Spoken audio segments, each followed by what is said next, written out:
Good morning, students. IP students, let's continue chapter 11 with practical learning. देखिए आज जो हम टॉपिक डिस्कस करने वाले हैं कुछ टॉपिक्स हैं पेज नंबर 377 से। तो पेज नंबर 377 पे एक टॉपिक है simple calculations, perform simple calculations.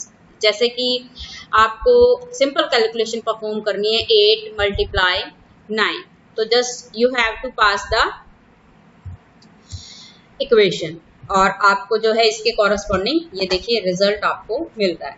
तो इस तरह से आप किसी भी तरह की सिंपल कैलकुलेशंस भी परफॉर्म कर सकते हैं। और इसके बाद देखिए scalar expressions with selected fields, आप स्केलर एक्सप्रेशंस भी परफॉर्म कर सकते हैं। आप देखिए स्केलर एक्सप्रेशंस क्या हैं। सबसे पहले मैं अपने डेटाबेस को ओपन कर लेती हूँ XYZ, और इसमें हमने एक टेबल क्रिएट की थी student. Select star from student से ओपन करते हैं टेबल को, स्टूडेंट।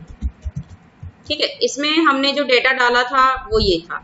तो स्केलर एक्सप्रेशंस का क्या मतलब है? स्केलर का मतलब है जैसे अब मार्क्स हैं, मुझे सभी स्टूडेंट्स के मार्क्स में 5 से इंक्रीज करना है just for output purpose, not permanent. ठीक है, आउटपुट में मुझे सभी स्टूडेंट्स के मार्क्स को चेक करना है। अगर 5 से इंक्रीज करते हैं तो कितने डिस्प्ले होते हैं, कितने बन जाते हैं स्टूडेंट्स के मार्क्स। तो मैं स्केलर एक्सप्रेशंस यहाँ पे यूज करूंगी। मैं लेती हूँ स्टूडेंट का नेम एंड उसके मार्क्स, मार्क्स के साथ मैं क्या करती हूँ +5 कर देती हूँ। ये देखिए ये स्केलर एक्सप्रेशन बन रही है। मैं कॉलम के साथ ही अरिथमेटिक ऑपरेशन परफॉर्म कर रही हूँ और टेबल हमारी है फ्रॉम स्टूडेंट। तो ये हमारी थी स्केलर एक्सप्रेशन। ये आप देख रहे हैं मार्क्स +5। तो इस तरह से किसी न्यूमेरिक कॉलम पे आप अरिथमेटिक ऑपरेशन जो है परफॉर्म कर सकते हैं। इसी को हम कहते हैं, ये हमारे स्केलर एक्सप्रेशंस जो हैं हम ये परफॉर्म कर सकते हैं किसी भी कॉलम के साथ। अब देखिए सपोज ये मार्क्स +5 मैंने किया, तो ये कॉलम आप देख रहे हैं यहाँ पे टेबल में इसका हेडिंग भी जो है आउटपुट में मार्क्स +5 से डिस्प्ले हो रहा है। बट हम चाहते हैं कि इसका जो हेडिंग है वो मार्क्स +5 की बजाय यहाँ पे डिस्प्ले हो इंक्रीज्ड मार्क्स या अपडेटेड मार्क्स। तो हम टेम्परेरीली इस कॉलम का नेम चेंज करेंगे जो हमने कंप्यूटेशन किया उसका। तो हम क्या करेंगे, इसके लिए एलियास नेम यूज करेंगे। एलियास का मतलब है किसी कॉलम को उसका कोई और नेम देना।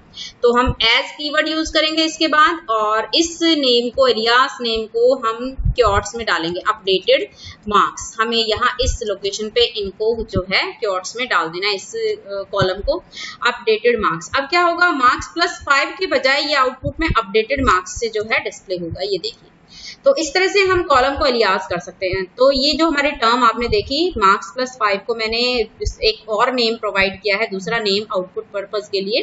तो मैंने एज के साथ ये नेम प्रोवाइड किया अपडेटेड मार्क्स। तो इसी को हम क्या करेंगे, ये जो अपडेटेड मार्क्स कॉलम हमारा जो अपीयर हुआ है इंस्टेड ऑफ मार्क्स +5, तो इसको हम एलियास नेम कहेंगे। तो किसी भी कॉलम को इस तरह से हम चेंज करते हैं, उसका नेम चेंज करते हैं, तो उसको हम एलियास बोलते हैं। कॉलम एलियास हमने यहाँ पे किया है।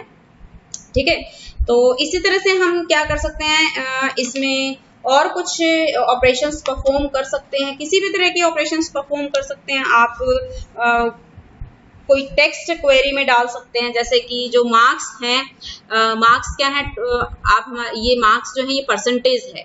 तो हम क्या करेंगे, इस तरह से हम कोई टेक्स्ट जो है क्वेरी में डाल सकते हैं। Select name comma marks comma, suppose ये हमारी क्या है, ये परसेंटेज है।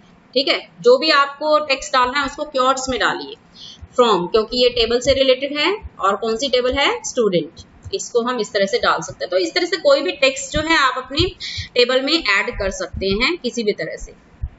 ठीक है, इसके बाद आ जाते हैं हम वेयर क्लोज पे। वेयर क्लोज को किस तरह से यूज किया जाता है, जब हम किसी टेबल से कंडीशनल डेटा को उठाते हैं, कंडीशनल डेटा को डिस्प्ले करते हैं, तो वहां हमें वेयर क्लोज को यूज करना होता है। जैसे कि सेलेक्ट स्टार फ्रॉम स्टूडेंट, और मैं चाहती हूँ कि यहाँ पे जो 75 से अबव मार्क्स हैं जिन स्टूडेंट्स के, वो डिस्प्ले हो जाएं। तो मैं यहाँ पे वेयर क्लोज का यूज करूंगी। Where marks greater than 75। तो ये अगर मैं ऐसे डालती हूँ तो यहाँ पे क्या आपको डिस्प्ले करेगा, ये जिनके मार्क्स 75 से अबव थे उनको ये डिस्प्ले कर देगा, बाकी को छोड़ देगा। और कंडीशन कुछ भी हो सकती है, जिसका नेम नमन है सिर्फ उसको डिस्प्ले करें, जिसका रोल नंबर ये है उसको डिस्प्ले करें, तो कंडीशन किसी भी तरह से दी जा सकती है। आप देखिए जब हम कंडीशन देते हैं तो हमें इस तरह से ये जो greater than, less than, equal to, greater than equal to, less than equal to, इस तरह के रिलेशनल ऑपरेटर्स का यूज करना होता है। ठीक है, तो रिलेशनल ऑपरेटर्स के साथ ही हम क्या करते हैं, अपनी कंडीशन को पास किया करते हैं। अब एक और चीज यहाँ पे आ जाती है, जब हमें एक ही क्वेरी में मल्टीपल कंडीशंस को पास करना है तो वहां पे हम क्या करेंगे, वहां पे हमें कंडीशंस को ज्वाइन करने के लिए लॉजिकल ऑपरेटर्स को यूज करना होता है, और वो लॉजिकल ऑपरेटर्स हमारे होते हैं और, एंड। ये देखिए ये वाला और, या फिर एंड डी, ये ऑपरेटर्स होते हैं हमारे मल्टीपल कंडीशंस को ज्वाइन करने के लिए। ठीक है, तो देखिए किस तरह से हम कंडीशन को पास कर सकते हैं, किस तरह से मल्टीपल कंडीशंस को हम ज्वाइन कर सकते हैं। अभी मैं आपको दिखाती हूँ। सपोज मैं एक कंडीशन पास करती हूँ, यहाँ पे पॉइंटर को हटाते हैं, सेलेक्ट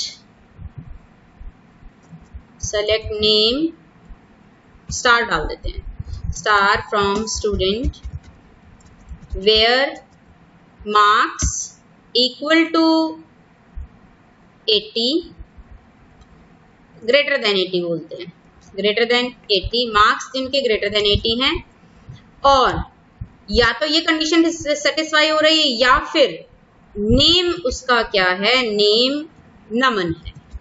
ठीक है, जिस स्टूडेंट का नेम नमन है और उसके जो मार्क्स हैं वो ग्रेटर देन 80 हैं किसी भी स्टूडेंट के, तो उनमें से कोई भी कंडीशन सेटिस्फाई हो रही है तो वो स्टूडेंट्स हमें डिस्प्ले करने हैं। तो ये देखिए नमन का रिकॉर्ड भी यहाँ डिस्प्ले हो रहा है, स्टिल उसके मार्क्स अबव 80 नहीं है, लेकिन कंडीशन सेटिस्फाई हो रही है, इसीलिए ये रिकॉर्ड इसमें इंक्लूड हो जाएगा। और यहाँ पे जिनके मार्क्स 80 अबव है वो भी इसमें इंक्लूड हो रहे हैं, बेशक इनका नाम जो है नमन नहीं है। तो इस तरह से मल्टीपल कंडीशंस को जब हम ज्वाइन करते हैं तो वहां पे क्या हो जाता है, वहां पे हम लॉजिकल ऑपरेटर्स को यूज करते हैं और एंड को। देखिए यहाँ पे मैं और की जगह एंड को भी आपको यूज करके दिखाती हूँ।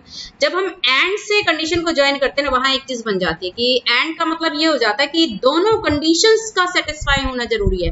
अगर कोई रिकॉर्ड इस तरह का मिलेगा जहां पे दोनों कंडीशन सेटिस्फाई हो रही हैं तो आउटपुट में कोई रिकॉर्ड डिस्प्ले होगा, अदरवाइज नहीं होगा। अब देखिए इसको एग्जीक्यूट करके देखते हैं, एक भी रो इसमें सेलेक्ट नहीं हुई है। वो क्यों नहीं हुई है, क्योंकि यहाँ पे नेम तो नमन है। देखिए अगर हम आउटपुट को देखें, नेम तो नमन है बट इसके मार्क्स जो है अबव 80 नहीं है।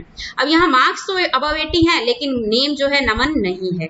तो अगर इसी सेट को हम उठा लेते हैं बेस, तो यहाँ पे कोई भी हमारी ऐसी रो नहीं है जो सेलेक्ट हो आउटपुट के लिए।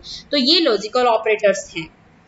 तो बस आज इतना ही करते हैं। लॉजिकल ऑपरेटर्स तक आप रीडिंग कीजिए अच्छे से, बुक से चैप्टर को अच्छे से रीड कीजिए, एग्जाम्पल्स को देखिए और इस प्रैक्टिकल को बार बार देखिए ताकि आपको प्रैक्टिकल की नॉलेज अच्छे से मिल जाए। Okay, bye.